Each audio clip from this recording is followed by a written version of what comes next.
Right, everyone, now it's time for us to get into the first conversation for the day as we look at anti-corruption in Nigeria. And of course, it's necessary for us to see anti-corruption, how strengthening transparency, accountability, and efficient service delivery, all right, would help fight corruption, all right, whether it's going to maybe someone said can't be eradicated completely, but then there are things that could be done. And today we have the lead director for the Center for Social Justice join us on the program in the person of Eze Onyekbere. It's good to have you join us this morning.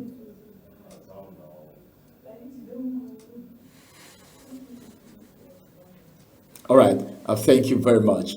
Well, let's get into talking about corruption in Nigeria. You know, some people have said, well, corruption has to do with every sector, every Nigerian, irrespective of who you are, and all of that. And some persons, as a matter of fact, have given up as it has to do with eradication. So people are not even fighting, talking about it, how to get rid of it anymore. What is your perspective?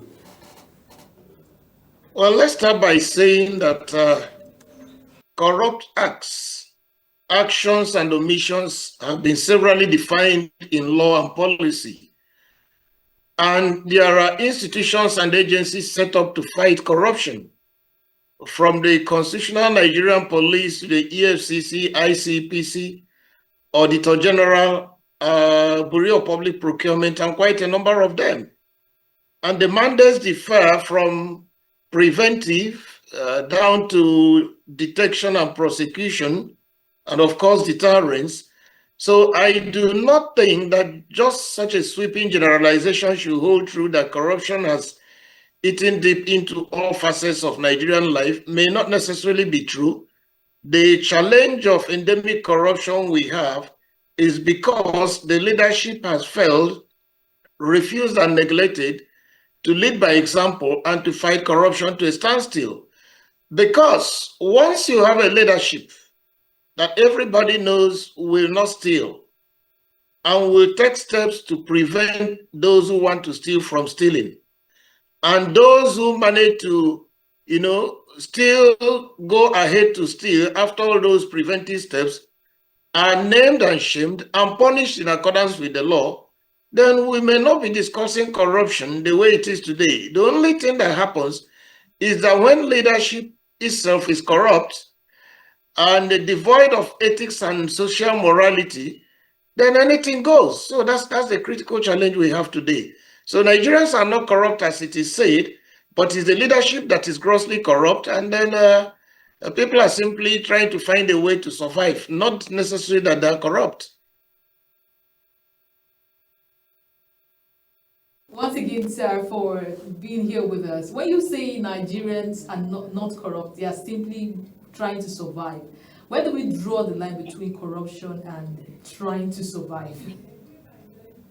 Why you will know that Nigerians are not corrupt is that these same Nigerians travel out of the country and are relatively well behaved. They easily adjust to the life in those societies where they go. It's not about drawing a line. When you pay somebody a starvation wage, somebody is paid 70,000 naira or 100,000. When we know that that can hardly pay for a full tank of a medium-sized car, and you have a family of 3 or 4, and with the wife everything is 6, and the person goes on with 100 or 150,000 a month, you are definitely setting the line for the person to look for other ways to survive. But that's not even the corruption we are discussing about, because we'll be pedestrianizing corruption to be discussing means of survival instead of discussing grand larceny, grand corruption, the kind of corrupt mind that manifests in things like election rigging, stealing money in billions, contract padding, and authority stealing, as you have it in places like the National Assembly, where people claim a right under constituency funds to bring out money and mismanage it and literally steal it, and nothing is happening to them. And everybody knows, and they They open their eyes. That's authority and legal stealing. What they're doing is stealing. Whether you say it's done under a law or whatever, it's authority stealing. So that's where I draw the line. I'm discussing grand larceny and corruption that cries to the high heavens. Corruption from leadership. I think it's something we have, almost every single Nigerian, a baby will tell you that, they are aware of the corruption of our leaders. But the problem is how we forge ahead, how we go ahead, because it looks like it keeps recycling. How do we even bring an end to it? If we keep recycling our leaders, at what point, whose hands, whose responsibility is it at this point to end corruption? What is the feasible way to say we can even have a headway to end corruption? This is something that we should already, accept, basically because we don't have leaders and we don't have a hope of getting good leaders. Or is there anything that the citizens can do about it? Just There is so much we can do. Corruption starts from the ballot, the day you cast your vote. You recall that recently, you may think it is odd that the Catholic bishops of Nigeria met the president and they were discussing about free and fair elections. And what was the response of the president? He says, all is fair in power is the struggle for power. All is fair is in politics. That's the kind of mindset that undermines the democratic system, which is the corruption at the highest level. If you steal power, then what is money and resources that you cannot steal? If you believe that all is fair in politics, you can rig, you can kill, you can corrupt the judiciary. If that's the mindset for power, then I am surely telling you that Nigerians can only fight corruption when they start voting and refusing to cast their ballot and resisting anybody who wants to water down the morality of society. Society is not built on immoral human beings, unethical human beings who simply want to claim a loophole through legality. Where did you go to your primary school? 0. Where is your secondary school certificate? 0. And then you end up producing a university degree. But under Nigerian law, you must have 5 credits to be qualified through JAMB to enter a public or a private university. And if you don't have it at the time of your entry, your degree can be voided even if you made a first class. So anybody who comes with that kind of storyline, telling us about universities he had at secondary schools he had attended, he graduated before the school started, it became a huge problem. And when eventually that was sorted out, or maybe it was glossed over, you are not bringing it back again, you're going back and forth. We need somebody with strong moral and ethical values. Once you destroy the values of a society, it's not about legality, what the courts say. The society is going to be corrupt from the head to the toe. So I believe corruption starts from the ballot box. If you want to attack corruption, free, credible, and fair election is the beginning before we go into the laws of procurement, ICPC, EFCC, anti-corruption and system studies. We can go into that later, but this is the beginning. Thank you very much. Do you think transparency, all right, if there is transparency, if transparency is being strengthened, corruption may reduce in the system from the civil service to those in governance, like you said, and all of that? How do you think that could be a tool, that is strengthening transparency, can be a tool to curb corruption in Nigeria? Transparency shines light on the dark spots. And that's why a lot of sunshine laws have been made as anti-corruption strategies. You look at the Freedom of Information Act, which gives every Nigerian the right to access public documents that are not classified or public documents relating to military intelligence. That's a legislation for transparency.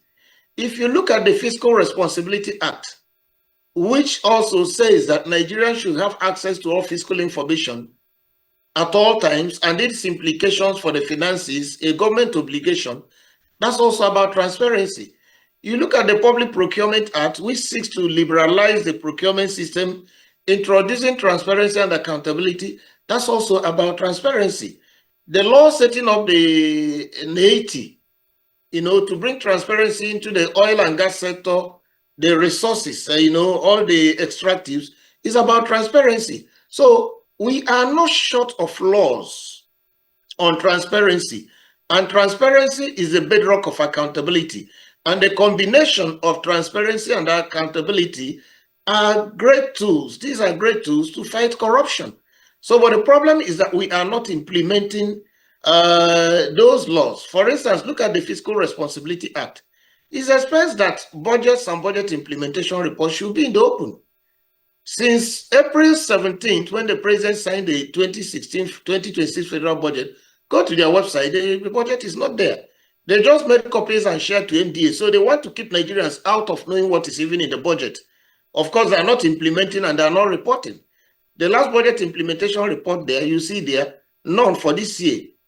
We've ended the second quarter. So in essence, what I'm saying is that transparency and accountability are great bulwarks in the fight against corruption. Oh, all right. Thank you very much. There was an event that was put up recently where we had journalists, we have a lot of anti-graft agencies, and you were so instrumental in that event. Now, let's look at the issue of transparency now. Apart from transparency, we will also look at other issues that has to do with corruption. What do you think of the anti-graft agencies, all right, those that have been put in place to fight corruption, like you named them from the beginning? What's your assessment of their activities? Well, they are doing so much, but there is still a lot to be done.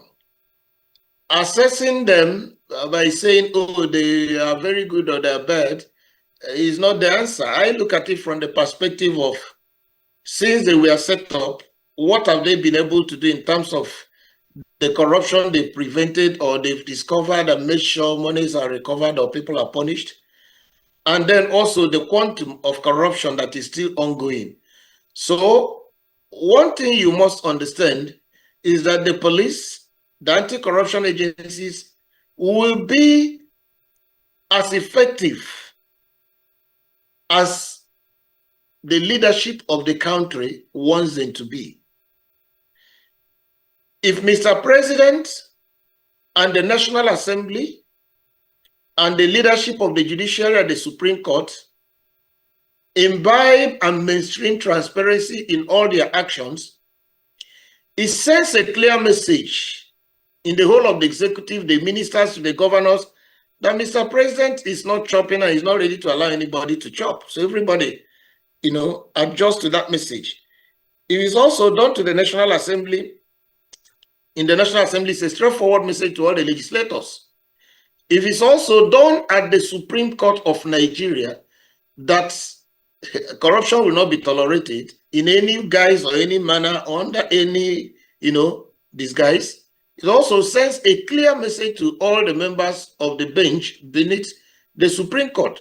So their success or failure, for me, is hinged on the actions, inactions, and body language, and direct instructions and messaging of the persons in power. For instance, look at the Gbajabiamila case. Nigerians are forgetting it. We are busy prosecuting Adeyemi, somebody specifically of all the officers in Nigeria, he named one person. Okay, the anti-corruption drive means that he should have resigned for a proper investigation, for the anti-corruption agencies to drag him in, detain him for a few days and query him. Because you can't say, oh, you want to interrogate the person who is fixing Mr. President's appointments, who is almost in charge of his itinerary. You invite him to come by Terry, and then he tells you that Mr. President requires him at that time. What do you do? Even if he refused to leave on his own, resign on his own, then Mr. President should have told him, say, no, you can't continue. We may bring you back if we find out the accusation was false. Move, and let's have a clean slate. So, but all you see is that people are being shielded from the administration of justice. Okay, you saw a minister, serving minister, having a young woman die in his premises in circumstances that nobody can even explain. It's only him who was explaining the young woman's last minutes, meaning that he's privy to a lot. Has he been asked to resign? Is anybody prosecuting him? Is he really being investigated? So I'm just giving you the general picture. It is the leadership that determines the effectiveness of the anti-corruption agency. So I'm not here to begin to say ABCD about them, but they are operating based on the mandate or authority of the person who appointed them.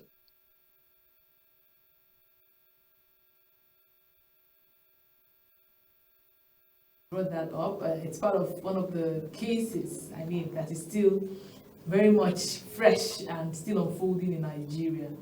You've also mentioned Femi Baja, you know, as someone that should be questioned at this moment. But if we are going to address Femi Bajabiamila, are we not also going to address the heads of the different agencies that give a pass, that give a go-ahead for budget? Because we're talking about finance. We're talking about, you know, a bill that even the House of Representatives, you know, give a go-ahead to. It's not cutting across different parastatals of Nigeria. And then how can citizens of Nigeria be vigilant to, you know, ask the right questions before endorsing, you know, corruption that they don't know? Because there are situations where somebody, maybe you work in a government parastatal, someone gives you, you know, documents to sign, and you just have an oversight and just go ahead to do these things without even knowing. What are those precautionary measures that, you know, every Nigerian must take to ensure that they don't fall victim unknowingly to these processes? There are enough checks and balances and measures that could be adopted to detect a kind of crime that was alleged to have been committed by Adeyemi and the Femi Bajabiamila. Now, let's put it this way. What we witness in that case is organized syndicated crime across the executive and legislature. One, the budget call circular is not sent to an individual like me or you. All right? It's sent to a government agency. They fill up the budget templates, allocate the money in accordance with what they consider to be priorities in their ministerial agency. And when they finish, they go back to the budget office of the Federation for what is called bilateral sessions or budget defense. For the budget office to look at what they have allocated, the proposed allocation, vis-a-vis the directions and directives of the Federal Executive Council and Mr. President contained in the call circular. When they are sure that those directives have been followed, they approve it at that level before forwarding it to Mr. President and the Federal Executive Council for approval. Now, who got the call circular in the presidency and filled up the names of agencies and did not remember that that so-called agency is not in existence? It wasn't Adeyemi. He didn't get the call circular. So it's somebody deep in the presidency. The Federal Executive Council approved and they sent it to National Assembly. In the National Assembly, there are committees after the general debates. The budget is sent to agency by agency, ministry by ministry, to the committees of the National Assembly, in the Senate and in the House of Representatives, that exercises oversight over them, the oversight committee. And the oversight committee of the presidency or whoever should be able to know all the agencies there. And they don't stop at that. When they review it on their own, they invite the agency or the ministry that has the budget to say, come and defend. So in between that ministry that is coming to defend and the National Assembly committees, they still did not see that this is a mirage and there's no such agency. They approved and then took back to Mr. President, who has to consult the budget office, again, Minister of Finance, Minister of Budget and Planning, budget office, and all of them had no evil and saw no evil, advised him to approve, and he assented. Now, that kind of, if it is not a criminal conspiracy involving of the actors, that kind, if it's ordinary negligence, is gross negligence of such a type that should not allow any of the actors to continue sitting. The negligence is so gross and perverse that if you say you overlooked it, then there's no reason for you to continue being in the office. And when you talk about going through the accountant general to open an account at the CBN, is it that the accountant general and CBN don't have a list of the agencies that are entitled to have an account opened? Or when you went to the head of service or secretary to government of federation to say, give me an office, Is it that the head of service and government don't have a list of agencies knowing who should get an office and who doesn't get an office? Or when you say post staff to me, post staff to my agency, they don't have a list of people eligible. So Ezonyebera Center for Social Justice can now write to head of service to say post, not even youth corpers, to say post federal government staff of the rank of director. I need about 4 or 5 of them to work for me. And you post them, and at the end of the month, you are paying them while they work for me. So what I'm saying is conspiracy at the highest level. In law, we'll say Repsisa Lupito. The evidence is so overwhelming that it couldn't have been done by an outsider, if not an insider. So I don't know all the stories that say. That's why I'm saying corruption is from the top. And until you fight it from the top, there's nothing you can do. Top, and if not until you fight it from the top, there is nothing you can do. Let me ask this question now on behalf of all Nigerians watching right now, especially the voiceless Nigerians. You are the lead director, Center for Social Justice. Now let me ask this question. There are some people in some offices who don't really want corruption, who want to be transparent, who want to be accountable. But then they keep having issues with people who are deep down in corruption. Take, for instance, you work with a boss and the boss wants to have you sign some documents all the time, and you know that is corruption to divert certain funds, all right, exonerating him or herself. Then you refuse. And somehow, because the person is a superior officer, you tend to be punished indirectly by actions, maybe not allowing you to do what you're supposed to do, not delegating duties to you. In that situation, what do you think these innocent Nigerians who are in this kind of situation, what would they do? Because that's their own way of trying to get rid of corruption from the system. The public service rules are clear. If you have a boss, he is not God, and he insists that you do the wrong thing, you have a duty under the law. If he gives you that kind of instruction verbally, you insist that he puts his instruction in writing. When he puts that instruction in writing, you now advise him and respond appropriately, saying, these actions or these directives of yours, if I were to implement it, it will be contrary to some provisions of ABCD law or public service rules or financial instructions. You state it. Knowing that there is a challenge ahead, when you write it, you send to him and copy the head of the civil service of the federation so that you will be able to exonerate yourself, because you cannot plead in a law court that you obeying lawful instructions as a justification for committing a crime. Even in those days, coups were very, very common in Nigeria under military rule. There was a joke of a military tribunal where a junior officer said, make I shoot, or I shot. That's not a justification. You still go in. So when you do that, and the superior now insists again in writing, you must insist that this is in writing. Because if it's not in writing, it will be them say, I said, he said. He can deny.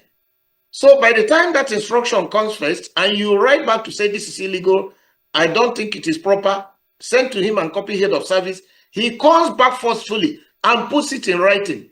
You have discharged your responsibility. Go ahead and obey lawful orders so that they don't do anything to you, unlawful orders. But then, you know what will happen?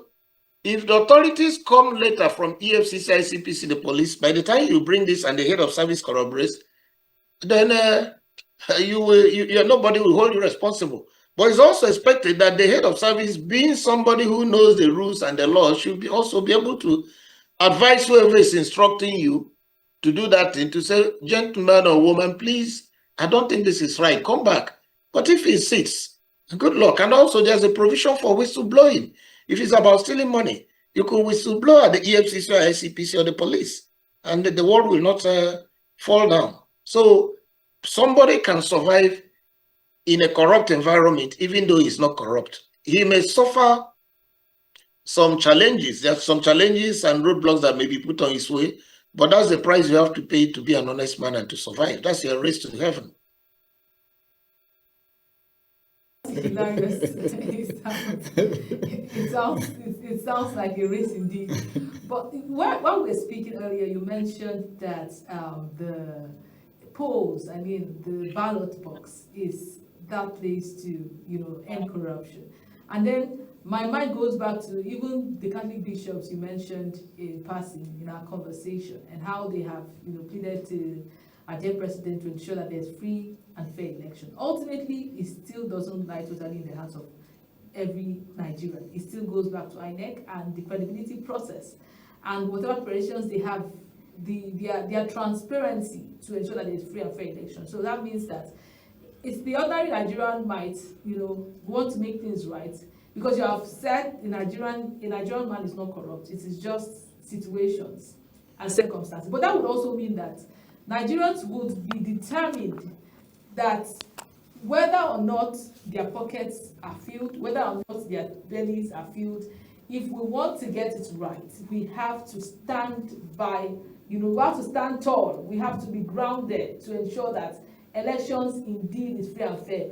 We have to play our own part. But even if we finish playing our own part, what is the guarantee that the system itself that is corrupt, which you have also said, will not counter whatever efforts that the ordinary Nigerian man is putting in?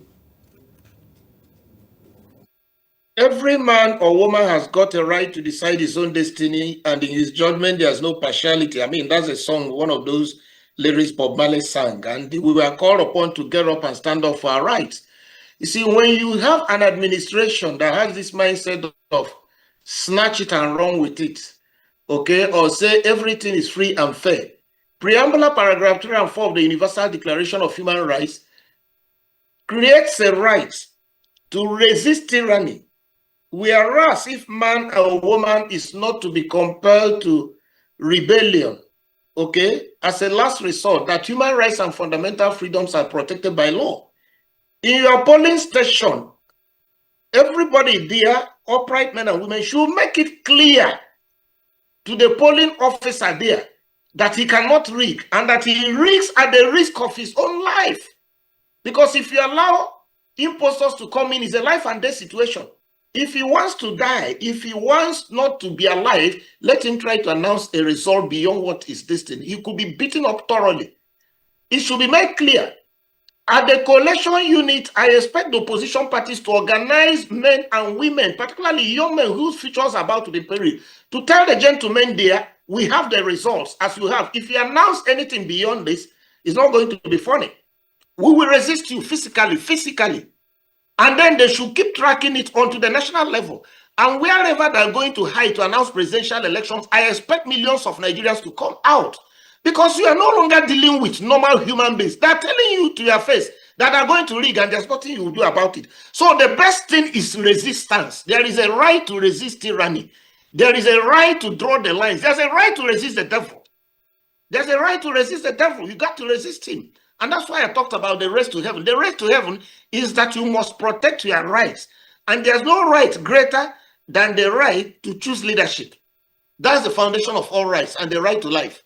Because if you are not allowed to choose your leader, then you've lost it. So people must be ready to organize to defend the vote.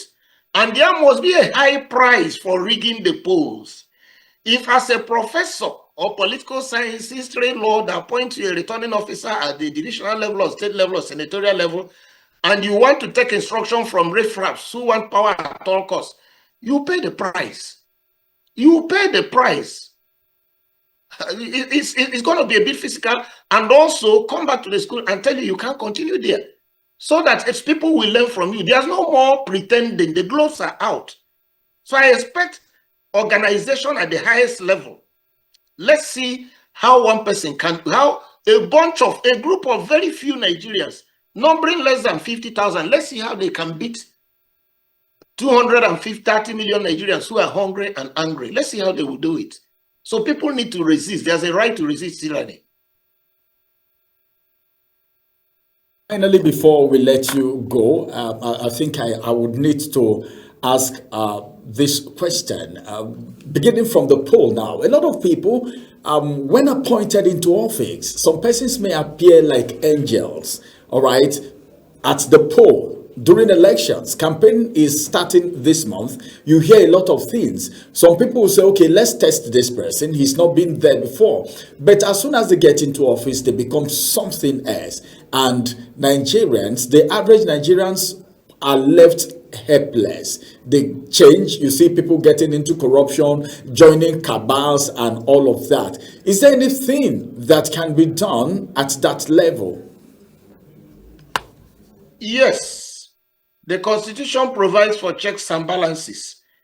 If you recall, during the early days of this Fourth Republic, during the Obasanjo's days, the House of Representatives at some point, even though it was more of people of the same party, PDP, when they had hot disagreements with Obasanjo, they threatened to impeach him. In the United States, several presidents have been impeached. So you get in as a president and we vote for you, and you start doing things that are not right. That's why we have the legislature to call you to order. But the legislature cannot call you to order when you have the kind of rubber stamp, kind of Senate president.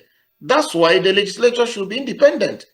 And that's why if there's a crisis between the legislature and the executive, you need an independent judiciary who will look at it and then be able to pronounce the law as it is and say this is good or this is bad, this is illegal or this is illegal. So what I'm saying in essence is that the Constitution anticipates checks and balances, but people start from the beginning to corrupt those checks and balances. Whenever you see an elected president sworn in, insists he has to determine who becomes the Speaker of the House of Reps or who becomes the Senate president, that is the beginning of, massive corruption, bringing people who can no longer challenge him or do their jobs. But we watch it and say, oh, it is normal. That's how it should be. You recall when Saraki took the Senate presidency away from the APC mainstream, he was able to hold Buhari to account for the first 4 years. But the second 4 years proved the legislature to be a disaster.